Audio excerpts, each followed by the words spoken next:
Hey guys, this is Petronius Pixel, and as you can see, I have my camera on the workbench, which means that you can't really see me for this video, but that's okay because what we're going to be talking about is storage solutions for the Canon R5c.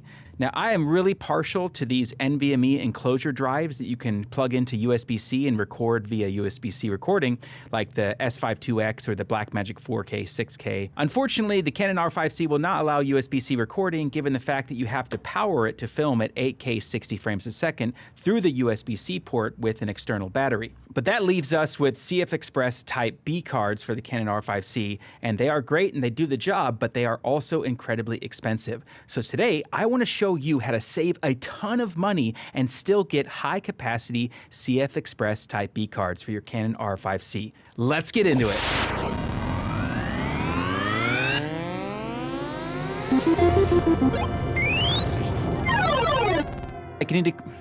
But alas, I gotta quit reminiscing about NVMe drives inside of an enclosure because that's just not possible with the Canon R5c. Now that I've sold my Blackmagic 4K, it's CFExpress all the way for me, baby. Right? Not exactly. In fact, this thing here, and right here in my hands, I have something that Steam Deck owners would recognize. This is a mini NVMe drive for the Steam Deck, or I think also the Nintendo Switch possibly. If you're looking at the size and then looking at the CFExpress card and really wanting me to lay it over top of it, then you would be a very smart person because indeed that's exactly what's inside this CFExpress card right here. Now, the reason why this is so exciting is because these little bad boys are incredibly cheap. This here is 2 terabytes and I bought this for roughly $100. You're gonna have to also get an enclosure for this, some way to translate the information from the NVMe into CFExpress and vice versa. And I'm using JE. Yes, I know that's hilarious given the fact that after trying to work with them on this project, and they completely snubbed me, but you know what, whatever. Even though I'm not happy with the company, their product is good, and I gotta be honest, so far everything I've used from JE has been top notch, so I'll keep buying it. There's just not gonna be any partnerships going both ways, right? Enough razzle snaff. Okay, so there's a couple things that JE gives you for this, because this is a little bit more complicated than just sticking it in and then closing it up like it was with this. They give you a giant tube of thermal paste, a couple condoms to make sure that you're safe. I am a little curious why they gave so much thermal paste. That's usually not the case, unless, am I like supposed to fill up the entire thing? Given how thin this is, you might not get much heat dissipation. So by filling it up with thermal paste, you're kind of adding thermal mass to it. All right, and open this up. Wow, look at that. It's really thin. It doesn't feel cheap per se, but it's so light, it doesn't even feel like aluminum, though I know it is aluminum just by the look of it.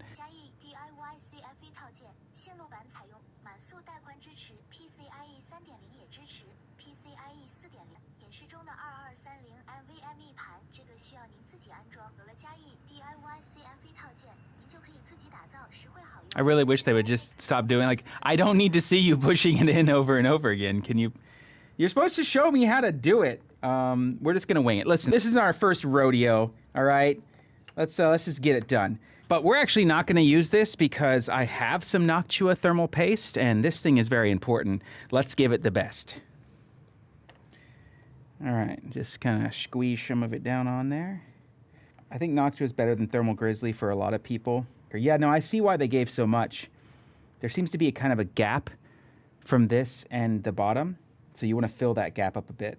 All right, and now let's just kind of cover up all these chips here. And this is going to cool down the whole thing. I've seen this in like the DJI Air 3. They just pour a bunch of thermal paste and that adds thermal mass to the whole thing. And so you're making sure that you're cooling all these little tiny chips and whatnot. Close this down here. Which way does it go? Wait, which way does it go? Oh, this way. Tiny little baby screws. As much as I'm angry at JE for snubbing me, man, I do gotta say, this is really nice manufacturing. Good job on them. I will love you from afar, JE. That's it. It's done. Slap it in the side here. All right, but we can see that the CFExpress slot is not recognized. So we're gonna go to initialize media. I believe it's right here. CFExpress. Cannot initialize. Oh no. That's bad. Okay guys, we're gonna be switching over to the computer right now. and I'm kind of having to yell into the microphone to get this to work. But okay, the issue was, it seems like I just need to go into the computer, like plug it into a CF card reader, and you need to initialize this NVMe drive. But I don't actually know how to do this. I'm guessing a GUID, it seems to be standard, so I'm going to go ahead and do that. Okay. So I've initialized it. Oh, and then I have to new simple volume. Okay. Yeah. Okay.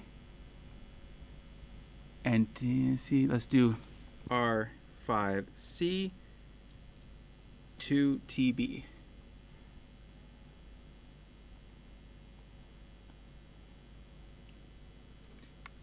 And voila, okay, now it's actually reading it in my computer. That's good because it wasn't before. Okay. Nervous.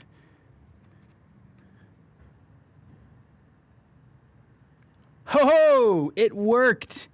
It did it. So you just got to plug it into the computer, go to Windows and type in Create and Format Partitions and click on that little tool. It'll pop up, and smarter people than me down in the comments, if you know exactly why this happened and what Windows is actually doing to the drive to let it work. But there we go. 105 minutes. That is double the time it shows me with the other card. So this could be working, but let's go ahead and just really make sure that we can record. I'm going to hit record.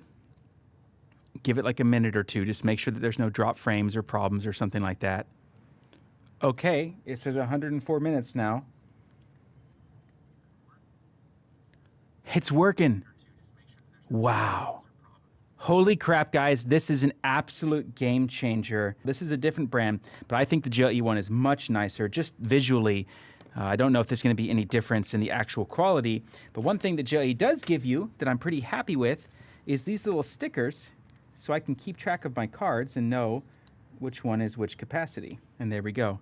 Looks manufactured. Well, guys, I hope this was helpful, and I hope this gave you the confidence you need to get out there and DIY your own CFExpress B card. Save yourself some money, and as always, keep creating. This is Petronius Pixel, and I'll catch you next time. Oh, hello there. It's at this point that many of you might be asking yourselves, did I just join a cult? It's a perfectly valid question. Just make sure to like and subscribe. I repeat, like and subscribe. Also, click up here or over there. Just click somewhere on the screen. It doesn't actually matter where you click. That's the secret.